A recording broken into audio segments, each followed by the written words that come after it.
बातमी पंढरपुरातून विठ्ठल रुक्मिणी मंदिर परिसर विकास आणि वाणिज्य संकुल आराखड्याच्या माध्यमातून पंढरपूरचा कायापालट केला जाणार आहे। हा संपूर्ण विकास आराखडा नगरविकास विभागामार्फत राबविण्यात येणार असल्याची घोषणा मुख्यमंत्री देवेंद्र फडणवीस यांनी केली आहे। यासाठी तब्बल 3,993 कोटी 90 लाखांचा निधी मिळणार आहे।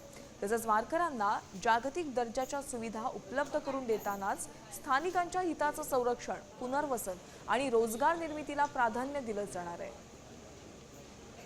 दरम्यान कोणत्या कामासाठी किती निधी मिळणार आहे त्यावर एकदा नजर टाकूया। वारकऱ्यांसाठी समग्र सोयी सुविधांसाठी 288.66 कोटींचा निधी देण्यात आलाय। पुरातन मंदिरं, मठांचं जतन आणि संवर्धनासाठी 36 कोटींचा निधी, भव्य कॉरिडॉर उभारण्यासाठी 254 कोटी 61 लाखांचा निधी आणि विविध कामांसाठी 1,387 कोटी 91 लाखांचा निधी, तर बाधित इमारतींच्या मोबदल्यासाठी 2,026 कोटी 72 लाखांचा निधी।